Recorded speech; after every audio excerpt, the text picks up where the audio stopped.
गीता एक मिनट, जी। एक मिनट में ये जरा से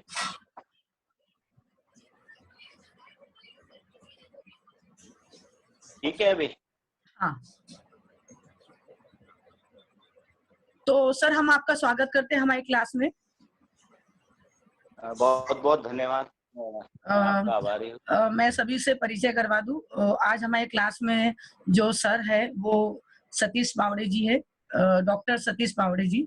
वो वर्धा यूनिवर्सिटी में प्रोफेसर हैं और बहुत उनको मैं काफी समय से हम मतलब जुड़े हुए हैं, उनके विचारों को मैं पढ़ती रहती हूँ। और दूसरी बात ये कि सर नाटक और नाटक को लेकर बहुत अच्छे विचार रखते हैं। उनका कहना है कि नाटक एक प्रयोग है, हमें प्रयोग करते रहना चाहिए। उनने कई नाटक हिंदी और मराठी में एक साथ किए, हिंदी मराठी के साथ साथ इंग्लिश में भी किए उनने। इसके अतिरिक्त तो वो अनुवाद और खुद के नाट्य लेखन भी करते रहते हैं। सर एब्सर्ड थिएटर पे सर की पीएचडी है और आज जो हमारा विषय है वो भी एब्सर्ड थिएटर है। तो मैं ज्यादा ना बोलते हुए चाहूंगी कि सर ये क्लास को ले और सर से अनुरोध करूंगी कि सर हमारे पास समय की बड़ी दिक्कत होती है, तो यदि 40 मिनट में हमारी क्लास हो जाए तो बहुत अच्छा होगा। आप लोगों का बहुत बहुत धन्यवाद और मैं बिल्कुल ये कोशिश करूंगा कि 40 मिनट में ही मेरी बात हो। असल में ऐसा है कि आमतौर पर पीएचडी 5 साल में पूरी की जाती है, लेकिन ये विषय ऐसा था कि ये काम करते करते मुझे 10 साल लगे। तो बताने का तात्पर्य केवल ये है कि ये विषय बहुत ही कठिन भी है, कॉम्प्लिकेटेड भी है और बहुत ही आसान तरीके से इसको समझना बड़ा मुश्किल है जब तक कि हम उसको अनुभव ना करें या उसकी जड़ों तक ना जाए या बहुत गहन उसका अध्ययन ना करें। लेकिन मैं छात्रों की मर्यादा और समय की मर्यादा को ध्यान में रख के बहुत ही संक्षेप में मैं बताना चाहूंगा। अगर हमें थिएटर ऑफ द एब्सर्ड समझना है, अगर हमें थिएटर ऑफ द एब्सर्ड के बारे में जानना है, तो सबसे पहले तो मुझे ये कहना है कि हमें थिएटर ऑफ द एब्सर्ड क्या है, या एब्सर्ड क्या है, या एब्सर्डिज्म क्या है, या एब्सर्डिटी क्या है, इसको समझना बहुत ही जरूरी है। जब तक ये संज्ञा हम नहीं समझेंगे, जब तक ये टर्म हम समझेंगे नहीं, मुझे लगता नहीं है कि हम लोग एब्सर्डिटी को, एब्सर्ड थिएटर को समझ पाएंगे। तो सबसे पहले मैं आप लोगों का जो ध्यान है वो हमारे पूरे विश्व में एक बहुत ही महत्वपूर्ण घटना हुई है, जिसको घटना नहीं कहेंगे बल्कि ऐसा एक समय था कि जिसने दुनिया का चित्र बदल दिया, दुनिया का मानचित्र बदल दिया और मानस चित्र भी बदल दिया, और वह था द्वितीय विश्व युद्ध, द्वितीय महायुद्ध। इसमें पहली बार अणुबम का प्रयोग किया गया और आप सभी जानते हैं कि हिरोशिमा नागासाकी पर अणुबम डाले गए। उसके बाद में उसके जो परिणाम हुए हैं वो इतने इतने बुरे हुए कि आज की जनरेशन को भी उसके परिणाम भोगने पड़ते हैं। तो ये एक ऐसी घटना थी जिसके कारण पहली बार दुनिया में जो भी सृजनशील लोग हैं, जो भी क्रिएटिव लोग हैं, जो भी बहुत संवेदना वाले लोग हैं, उनको पता चला कि अरे एक क्षण में आदमी का जीवन खत्म हो जाता है, एक क्षण में आदमी का जीवन जो है क्षणभंगुर सा महसूस होता है। और फिर द्वितीय विश्व युद्ध का वो मंजर आप ध्यान में रखिए कि जब हिरोशिमा नागासाकी पर बम डाला गया, उसके बाद में जो रेडिएशन से कई जनरेशन उनकी, लेकिन पूरी दुनिया में जो एक आतंक, जो हिंसा और जो एक नए परमाणु हथियार का युग शुरू हो गया। तो हिंसा का ये बहुत ही अलग सर्वव्यापी और इतना बुरा रूप पहली बार दुनिया ने देखा। तो मुझे लगता है कि पहली बार ये द्वितीय विश्व युद्ध ने, इसमें हुई हिंसा ने, इसमें हुई पूरी राजनीति ने, युद्ध ने, मानवीय संहार ने मानवीय अस्तित्व के प्रश्नों के सामने एक बहुत बड़ा प्रश्न चिन्ह खड़ा कर। अब जीने का मतलब केवल जीना नहीं था, बल्कि जीने के अर्थ को खोजना भी एक सबसे महत्वपूर्ण एक प्रक्रिया थी। और जो भी सृजनशील लोग रहे हैं, वो कवि हो, लेखक हो, नाटककार हो, चित्रकार हो, जो भी, सभी ने ये जो परिणाम हुए द्वितीय विश्व युद्ध के, इसकी जो भीषणता जो है, इसकी जो विभीषणा जो है, इसकी जो विभीषिका है, ये झेली। खैर हम तो आशिया में थे, बहुत दूर थे, लेकिन यूरोप में तो बहुत भयंकर परिणाम इसके भोगने पड़े।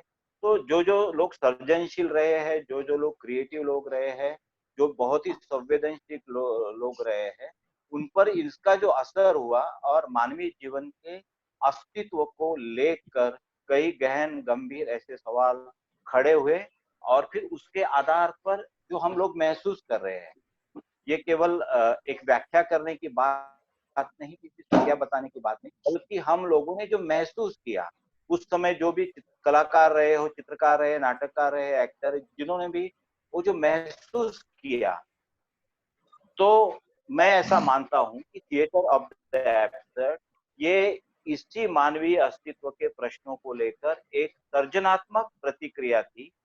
खास तौर सभी कला में तो हुई, लेकिन विश्व के रंगमंच पर भी हुई, और जिसके कारण थिएटर ऑफ द एब्सर्ड का जन्म हुआ। अब मैं ये आपको ये बताना चाहूंगा कि थिएटर ऑफ द एब्सर्ड कोई सो कॉल्ड और इस तरीके से बनाया हुआ कोई रंगमंच नहीं है, या कोई कलेक्टिव रंग आंदोलन भी नहीं। ये विश्व के अलग अलग लोगों ने, जिन्होंने महाविश्व विश्व युद्ध की जो विभीषणा झेली और उनकी जो कोई सर्जनात्मक प्रतिक्रिया हुई, उन्होंने अपने अपने अपने अपने तरीके से नाटक को लिखा, नाटक का सृजन किया, नाटक का निर्देशन किया, वगैरह वगैरह।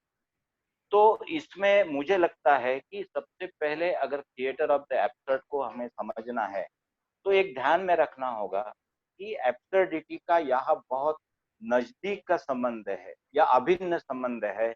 वो है हमारी मनोदशा से, हमारी मनोवस्था से, हमारे मनोविज्ञान से। तो एक तरीके से ये कहेंगे कि एब्सर्डिटी एक मनोवैज्ञानिक अवस्था है, जिसका दर्शन एक नया रंग शिल्प और नए रंग शैली में प्रस्तुत हुआ। अब तक जो हमारे यहाँ जो थिएटर था, वो यथार्थवादी थिएटर था, लेकिन पहली बात, इस यथार्थ को तोड़कर, यथार्थ से आगे जाकर, आप इसको अति यथार्थ भी कह सकते हैं, रियलिज्म भी कहते हैं, या इस तरीके से कहने के बाद में इस शैली को तोड़ते हुए, उसको नकारते हुए, एक नई नाट्य शैली, एक नया नाट्य शिल्प, एक नया नाट्य बिंब के रूप में थिएटर ऑफ द एब्सर्ड अपने अपने स्तर पर निर्माण हुआ। असल में देखा जाए तो कोई भी लेखक ने, मुझे चलिए थिएटर ऑफ द एब्सर्ड का नाटक लिखना है, अब मुझे एब्सर्ड प्ले लिखना है, मुझे अब एब्सर्ड प्ले डायरेक्ट करना है, एक्टिंग, इस तरीके से किसी ने भी कभी नहीं सोचा। कि अपने अपने स्तर पर जो प्रक्रिया थी, उनकी उनकी जो मनोदशा थी, मनोवस्था थी, उस मनोवस्था के इसमें जो भी क्रिएटिव क्वेश्चन उनका रहा होगा, उन्होंने अपने नाटक लिखे, उन्होंने अपने नाटक किए।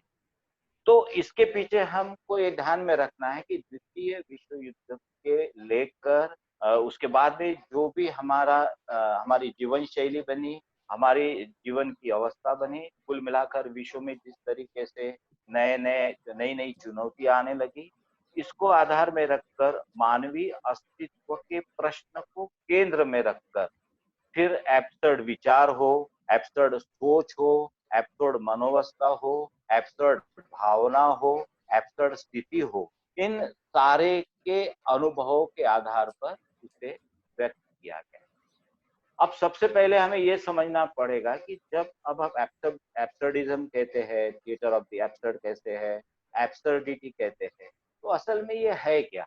इसे कई लोगों ने इज्म के रूप में स्थापित किया, कई लोगों ने एक दर्शन के रूप में इसको स्थापित किया, और स्थापित करने के बाद पर उस तरीके से चर्चा हो। असल में देखा जाए तो फिर मैं ये कहना चाहूंगा कि अगर हमें एब्सर्डिज्म को समझना है, तो हमें अस्तित्ववाद को भी समझना होगा, है ना। अस्तित्ववाद एक चिंतन की एक बहुत ही महत्वपूर्ण धारा है, और इसी अस्तित्ववाद का एक्सटेंशन कहिए, या इसी का एक ब्रांच कहिए, या मैं तो ये कहना चाहूंगा कि अस्तित्ववाद की कोख से ही एब्सर्डिटी, ये जो दर्शन है, ये जो विचार है, इसका जन्म हुआ है। अब अस्तित्ववाद की बात क्यों करना है? क्योंकि सबसे पहले विश्व में मतलब एब्सर्डिज्म से पहले, एब्सर्ड थिएटर से भी पहले मानवीय अस्तित्व के प्रश्नों की चर्चा सबसे पहली बार अस्तित्ववाद में की गई कि मानव का जन्म क्यों, मानवीय अस्तित्व को क्या अर्थ है, मानवीय जीवन की सार्थकता क्या है, मानवीय अस्तित्व जिसे अंग्रेजी में एग्जिस्टेंस कहा जाता है, तथा मानवीय जीवन का सार अर्थात उसे एसेंस कहा जाता है। ये दो जो बिंदु है या ये दो जो संज्ञा है, ये अस्तित्ववाद में अत्यंत महत्वपूर्ण संज्ञाएं है, या ये कहिए कि आधारभूत तत्व है। This is the basic principles of अस्तित्ववाद। तो इसको ये समझने के लिए ये जो इसको सूत्र के रूप में रखा गया और इसी के आधार पर अस्तित्ववाद में अस्तित्ववादी जो चिंतक रहे उन्होंने चर्चा की है। सबसे पहली बार डैनिश जो दार्शनिक थे सोरेन किरकेगार, तो इन्होंने अस्तित्ववाद की नींव सबसे पहले रखी। हालांकि अस्तित्ववाद में भी दो तरीके के भेद हैं। एक जो है जिसे आस्तिक अस्तित्ववादी कहा जाता है और दूसरा जो है उसे नास्तिक अस्तित्ववादी कहा जाता है। तो इस तरीके के दो प्रवाह आप इसमें देखेंगे। तो आस्तिक जो दर्शन है इसमें अस्तित्व, ईश्वर का अस्तित्व मान्य होता है और उसके बाद में डेस्टिनी को लेके फिर सारी बातें की जाती है। और दूसरा जो है नास्तिक अस्तित्ववाद, तो इसमें ईश्वर की सत्ता में अविश्वास व्यक्त किया जाता है या ईश्वर नहीं है ये माना जाता है। तो आप देखेंगे कि सोरेन किरकेगार हो या गैब्रियल मार्सेल हो, इन्होंने ईश्वर में विश्वास रखकर अपना अस्तित्ववादी चिंतन कहा है। वही फिर फ्रेडरिक नीत्शे है, कार्ल जस्पर्स है, मार्टिन हाइडेगर है, जॉ पॉल सार्त्र है। तो इन्होंने जो ईश्वर की सत्ता है उसको नकारा। उन्होंने कहा है कि अब ईश्वर नहीं है, अब उसके बाद में हमारा जीवन, हमारे निर्णय, हमारी डेस्टिनी जो कुछ भी है उसके निर्माता और उसके निर्णयकर्ता, उसके जो भी कुछ है वो हम हैं। तो आप देखेंगे कि एब्सर्डिज्म में खास तौर पर ये नास्तिक चिंतक जो है इनके चिंतन को बहुत ज्यादा तवज्जो दी गई है या ज्यादा उस पर विचार हुआ है। आप सभी लोग जानते हैं कि फ्रेडरिक नीत्शे जैसा आदमी जिसने पहली बार दुनिया में ये कहा कि द गॉड इज डेड, है ना, ईश्वर मर गया है। तो मैं ये इसलिए बताना चाहता हूँ कि इसी की कोख से तो एब्सर्डिज्म जन्मा है। अब इसको बहुत ही सुव्यवस्थित तरीके से थिएटर की दृष्टि से या रंगमंच की दृष्टि से सुव्यवस्थित तरीके से व्याख्यायित किया, नियोजित तरीके से रखा। और उस चिंतक का नाम है, उस नाटककार का नाम है, उस रंग चिंतक का नाम है अल्बेर कामू। ये समझ जाइए कि आप एब्सर्ड थिएटर का जो जन्म है वो मूलतः इन्हीं के चिंतन पर आधारित है। और आप जानते हैं कि इन्होंने दो बहुत ही महत्वपूर्ण ग्रंथ लिखे, उसकी चर्चा मैं अभी बाद में करूंगा। का नाम है द मिथ ऑफ सिसिफस और दूसरा है द रिबेल। तो इसके बारे में मैं आपको बताऊंगा। तो आमतौर पर हर एक के मन में ये प्रश्न होगा कि एब्सर्ड एब्सर्ड कहा जाता है, असल में एब्सर्ड का अर्थ क्या होता है। तो मैंने जितने भी शब्दकोश, विश्वकोश, सारी डिक्शनरियां छान मारी, तो आप बिलीव नहीं करेंगे कि एब्सर्ड के करीब 40 से भी अधिक अर्थ आपको मिलेंगे। मतलब इससे ये आप समझ सकते हैं कि इसमें भी कितने अलग अलग अलग अलग शेड्स है उसकी संज्ञा में या उसके अर्थ। आमतौर पर हिंदी में कहा जाता है असंगत, निरर्थक, विपरीत, असंबद्ध, अनर्थक, हास्यास्पद, मिथ्या, बेतुका, अनर्गल। और भी कई शब्द है, बट ये महत्वपूर्ण शब्द है जो हमारे नियमित हमारे व्यवहार में हम इसका उपयोग करते हैं। अंग्रेजी में भी करीब करीब 30-40 शब्द है, लेकिन उसमें से कुछ शब्द जो है जिसको हम जान सकते हैं तो उसमें है जैसे कि out of harmony, unreasonable, illogical, ridiculous, indistinct, disappeared, perplex, in vain. ऐसे कई शब्द है, बट मैंने बहुत चुने हैं शब्द जो ताकि आपको आसानी से ये समझ में आए। अब फिर मैं वही कहना कि इसमें खासियत देखिए कि एक शब्द या एक संज्ञा में एब्सर्ड शब्द को नहीं रखा जा सकता। और इसकी खासियत ये है कि एब्सर्ड शब्द में हमारी मनोवस्था के, हमारी मनोदशा के, हमारी मानसिक स्थिति के इतने शेड्स उसमें है कि आगे चल के एब्सर्ड थिएटर में भी ये अलग अलग शेड आपको रिफ्लेक्ट होते हुए दिखे। जहाँ तक मैंने जो भी पीएचडी का काम किया है या जो कुछ काम करने का अवसर मुझे इसमें मिला है, तो मराठी में इसको एक शब्द है, हमारे एक बहुत बड़े आलोचक है प्रोफेसर राग जादव करके, तो उन्होंने इसको व्यस्तता ये शब्द दिया है, व्यस्तता, और उसी को व्यस्त संज्ञा भी कहा जाता है। तो मैंने जब उसके अर्थ लगाने की कोशिश की, उसको डिक्शनरी में खोजने की कोशिश की, तो मुझे इतने परफेक्ट उसके अर्थ नहीं मिले, लेकिन जो डिक्शनरी ऑफ साइकोलॉजी है उसमें मुझे इसका अर्थ मिला, और उसका सीधा सीधा मतलब ये होता है कि एब्सर्डिटी की स्थिति में, जब एब्सर्डिटी की भावना हमारे मन में आती है, एब्सर्डिटी की सोच हमारे दिल में निर्माण होती है, एब्सर्डिटी की मनोदशा हमारे मन में निर्माण होती है, तो एक मनोवैज्ञानिक बिखराव हमारे जहन में, दिल में, दिमाग में पैदा। और मुझे लगता है कि द्वितीय विश्व युद्ध के कारण जो सबसे पहला जो परिणाम सर्जनशील कलाकार, लेखकों, चित्रकारों पर हुआ है, वो यही हुआ है कि इस स्थिति को लेकर उनके मन में, उनके दिल में, उनकी सोच में, उनके विचार में एक मनोवैज्ञानिक बिखराव आ गया। और ये मनोवैज्ञानिक बिखराव आने के कारण फिर उनको ये लगा कि जीवन भी इसी तरीके से बिखरा हुआ है, जीवन भी इस तरीके से इलॉजिकल है, जीवन भी इस तरीके से असंगत है, जीवन भी इस तरीके से निरर्थक है, जीवन भी इस तरीके से विपरीत है, जीवन भी इस तरीके से हास्यास्पद है, जीवन भी इस तरह मिथ्या है, बेतुका है, अनर्थ। और इसको दूसरा एक पर्यायी शब्द है मिथ्या। तो ये शब्द मूलतः संस्कृत से आया है। आप सभी जानते हैं कि शंकराचार्य ने जब कहा था कि ब्रह्मम सत्यम जगन मिथ्या, तो वो एक अलग परिप्रेक्ष्य में कहा गया था। वो ब्रह्म को सामने रखकर कहा गया था कि केवल ब्रह्म ही सत्य है और जगन मिथ्या है। इसकी दूसरी शेड आप बुद्ध के शून्यवाद में देखेंगे कि एक समय में ऐसा आता है कि अब आप केवल एक शून्य हो, ये विश्व एक शून्य है, और आप एक शून्य होते हुए भी आपके दिल में, आपके मन में, आपके शरीर में चैतन्य है। तो खैर ये बहुत एक सैद्धांतिक बात होगी, मैं उधर जाना नहीं चाहूंगा क्योंकि समय हमारे पास में कम।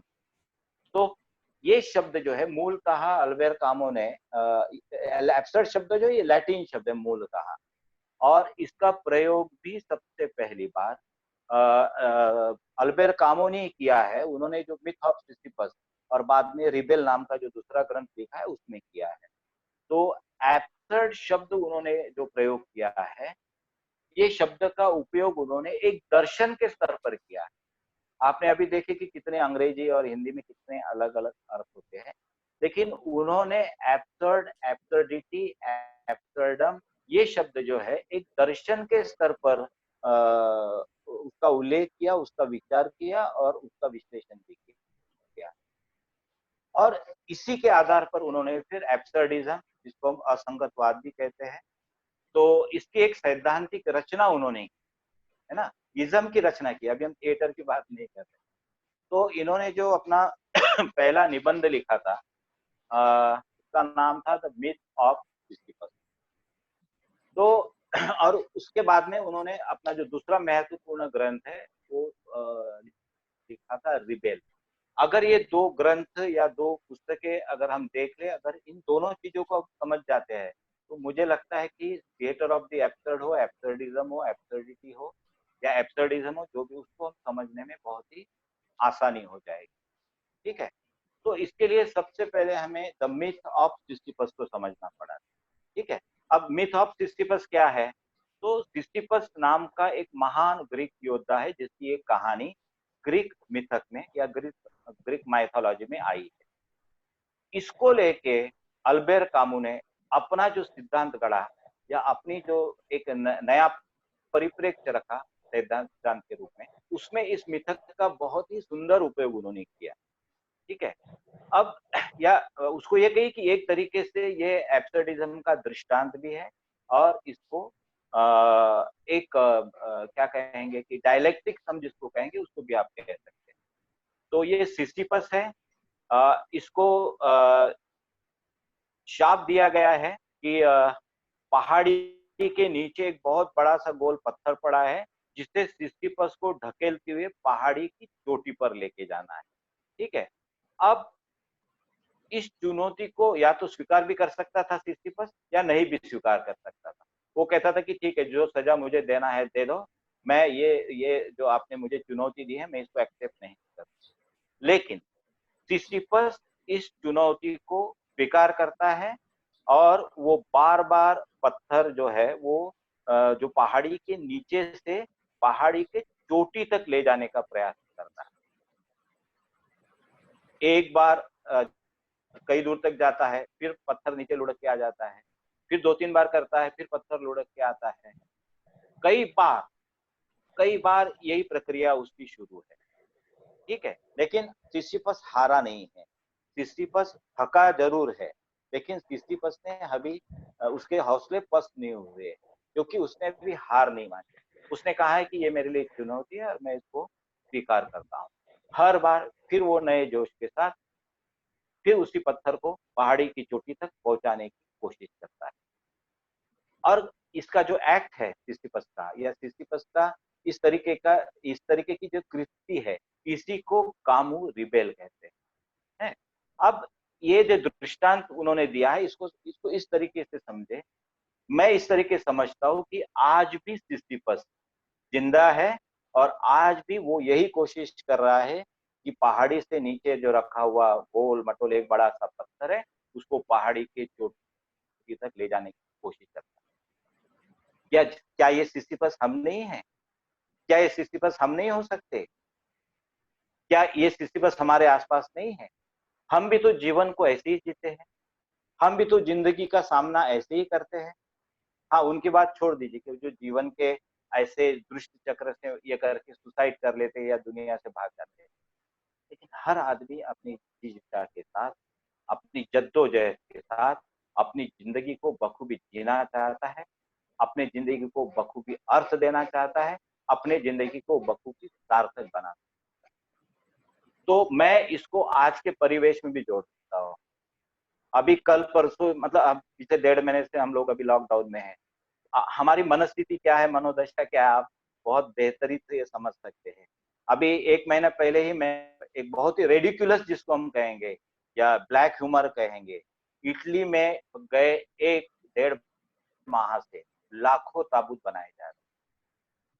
अब ये संख्या शायद करोड़ों में भी जा सकती है। मनुष्य जीवंत तो होते हुए भी मनुष्य की मूल जरूरतों से, मूल आस्था के बजाय उसके जीतेपन में ही उसके ताबूत बनाए जाने की घटना एक एब्सर्ड घटना में मानता हूँ। अब इसको हम अलग अलग तरीके से सोच सकते हैं, अलग अलग तरीके से हम उसको अपनी मनोदशा से जोड़ सकते हैं, अलग अलग तरीके से हम हमारे क्रिएटिव इम्पल्स में उसको खोज सकते हैं। तो ये जो दृष्टांत दिया है अल्बर्ट कामू, मैं इसको बहुत ही महत्वपूर्ण मानता हूँ। और कामू इसी को मानवीय अस्तित्व कहते हैं। ये जो सिसिफस की जद्दोजहद शुरू है, ये सिसिफस का जो संघर्ष शुरू है, ये सिसिफस जिस तरीके से अथक सदियों से काम कर रहा है कि पत्थर नीचे से ऊपर ले जाने की कोशिश कर रहा है, इसी को जिजीविषा कहते हैं। ये जिजीविषा ही एक तरीके का विद्रोह है, ये जिजीविषा ही एक तरीके का रिबेल है। जीवन कठिन है, जीवन उलझा हुआ है, जीवन निराश है, पर आदमी की तरह, सिसिफस की तरह आदमी जीता है। और यही आधुनिक मानव की एक शोकात्मिका है ना? इसे कामू जो है वो ट्रेजेडी कहते हैं, ट्रेजिक कहते हैं। अब यही जो तत्व है आगे चल के ट्रेजिक कॉमिक में बदलता है, थिएटर ऑफ द एब्सर्ड। अब जीवन जीना हमारी अपरिहार्यता है। जब अपरिहार्यता बनती है तो फिर जीवन हमको जीना है, चुनौती के साथ जीना है। तो जब चुनौती हम लोग स्वीकार करते हैं और जब चुनौती को झेलने के लिए या पूरा करने के लिए जब हम लोग अपनी तरफ से कोशिशें करते हैं, तो इसको कामू जो है बहुत ही महत्वपूर्ण मानते हैं। और इसीलिए मैं कामू को आमतौर पर ये कहा जाता है कि एब्सर्डिज्म बहुत ही नकारात्मक दर्शन है या बहुत ही निगेटिव थ्योरी है। लेकिन मैं जहाँ तक थिएटर ऑफ द एब्सर्ड के परिप्रेक्ष्य में कामू को समझता हूँ या समझने की कोशिश करता हूँ, तो कामू हमेशा असंगति से संगति की ओर जाने की बात करते हैं, निरर्थकता से अर्थवत्ता की तरफ जाने की बात करते हैं। तो मुझे लगता है कि ये सूत्र जो है ये बहुत ही महत्वपूर्ण है और इसको बहुत ही सही ढंग से पकड़ने का काम जो है वो मार्टिन एस्लिन नाम के एक विश्व प्रसिद्ध नाट्य आलोचक है, उन्होंने किया है। जब ये भावनाएं द्वितीय विश्व युद्ध के बाद में आई और अलग अलग तरीके, फिर रशिया हो, अमेरिका हो या इंग्लैंड हो, आयरलैंड हो, जहां जहां भी ये लेखक लोग पैदा हुए, तो उन्होंने अपने अपने तरीके से एब्सर्डिटी को जैसा अनुभव किया, जैसे समझा, जैसे उसको महसूस किया, उस तरीके से उन्होंने अपने नाटक लिखे। उस समय में करीब 40-50 इस तरीके के लेखक आपको मिलेंगे। तो मार्टिन हेस्टी ने सबसे पहले क्या किया कि इन सारे लेखकों की कृतियों को पढ़कर, उसकी समीक्षा कर, उसको थिएटर ऑफ द एब्सर्ड के एक सूत्र में, एक फॉर्म में, एक अवधारणा में साकार करने की कोशिश। और उसकी विशेषता क्या है, थिएटर ऑफ द एब्सर्ड की विशेषता क्या है, उसके आधार पर भी ये चयन उन्होंने किया है। तो उन्होंने देखा कि यथार्थवादी नाट्य शैली और नाट्य शिल्प से थिएटर ऑफ द एब्सर्ड के जो भी नाटक लिखे गए थे, उनका नाट्य शिल्प और नाट्य शैली एकदम ही अलग। तो इसी को आधार रख के उन्होंने कई ऐसे नाटककार चुने, उनके नाटक की समीक्षा की, उनके नाटक को एक साथ लाकर क्रॉस एनालिसिस किया और उसके आधार पर the theatre of the absurd, ये थिएटर ऑफ द एब्सर्ड को समझने का एक बेहतरीन माध्यम है। ये बहुत अच्छी किताब है और मैं जब पीएचडी कर रहा था तब भी ये किताब मुझे बहुत बहुत बहुत उपयोगी सिद्ध साबित हुई, या यूं कहिए कि ये मेरा बेस था मेरे शोध का। तो इसके बाद में मैं ये उन नाटककारों का नाम बताना चाहूंगा जिनको मार्टिन एस्लिन ने एक सूत्र में पिरोया। जैसा मैंने पहले भी कहा कि ये कोई सुनियोजित रंग आंदोलन नहीं था, ये सारे जो सिम्टम्स थे या जो सारी जो समान धर्मिता थी उनकी, उसके आधार पर ये काम किया। आप सभी लोग जानते हैं सैमुअल बेकेट का नाम, ये तो पर्याय है, एब्सर्ड थिएटर का पर्याय माना जाता है। ये मूलतः आयरिश थे लेकिन बाद में फ्रांस में जाके उन्होंने सारा काम किया है। इनका waiting for Godot, endgame, Krapp, last step, the breath, all that's fall, come and go, ये कुछ फेमस नाटक के नाम मैं बता रहा हूँ। इतने ही और भी उनके कई नाटक हैं। इसमें आप वेटिंग फॉर गोदो ये नाम जरूर ध्यान में रखिएगा। उसके बाद में है यूजिन आइनेस्को, पता नहीं लेकिन बेकेट से भी मुझे बहुत ज्यादा पसंदीदा मेरे नाटककार है। ये मूलतः रोमानियन थे लेकिन ये भी बाद में जाके फ्रांस में बस गए और फ्रेंच में ही उन्होंने लिखा। तो इनका chair, lesson, rhinoceros, the bald, soprano, the leader, इनके भी मैंने 4-5 बहुत ही फेमस नाटकों के नाम बताए। इतने नाटक और भी इनके, इसमें आप राइनोसिरस नाम का नाटक जो है उसको ध्यान में रखिए इस सब को। उसके बाद में आते हैं हारोल्ड पिंटर, ये लंदन के थे, इंग्लैंड के थे। इनका भी बर्थडे पार्टी, रूम, फ्लाइट एक, night out, care taker, lover, home coming, the collection, ये नाटक इनके बहुत प्रसिद्ध हुए। इसके बाद में मैं नाम लेना चाहूंगा एडवर्ड आल्बी का। ये भी बहुत फेमस नाटककार है, ये अमेरिका के थे और इन्होंने अमेरिकन मिडिल क्लास या अमेरिकन सोसाइटी को लेकर एब्सर्ड के परिप्रेक्ष्य में नाटक लिखे हैं। और उसमें सबसे महत्वपूर्ण उनका नाटक था द ट्रू स्टोरी। उसके बाद में एक उनका और नाटक है जो बहुत फेमस हुआ, उसका नाम था who's afraid of Virginia Woolf. ये दोनों नाटक पूरे विश्व में प्रसिद्ध हुए। इसके अलावा और मैं कुछ नाटककारों के नाम आपको बताना चाहूँ। उसमें है पोलैंड के तादोज रोजोविच, इनके नाटक है कुछ the card index, the witness, the ridiculous old man and gone out. उसके बाद में है गुंटूर ग्रास, ये भी लंदन के हैं, मतलब लंदन के थे। इनके भी फेमस नाटकों में the flood, uncle uncle 32 teeth, the wicked cook, German tragedy, ये इनके महत्वपूर्ण नाटक रहे। उसके बाद में व्लादिमीर मोरजेक, ये भी पोलैंड के थे। इन्होंने the police, out of sea, the party and tango, ये नाटक लिखे। इसके बाद में रशिया के बहुत ही एक प्रसिद्ध नाटककार है जिनका नाम है आर्थर एडमाउ, ये रशिया के हैं और इन्होंने अनएमेबल, और ड्रीम प्ले, द ला professor Taranne and ping pong, ये नाटक लिखे हैं। इसके बाद में एक महत्वपूर्ण नाम है जो मूलतः फ्रेंच के ही नाटककार थे, उनका नाम है जीन जेनेट। इन्होंने the maids, the black, the balcony and the death watch, ये नाटक। इसके अलावा और कुछ महत्वपूर्ण नाम है, मैं केवल नाम यहाँ लेना चाहूंगा समय की सीमा को देखते हुए।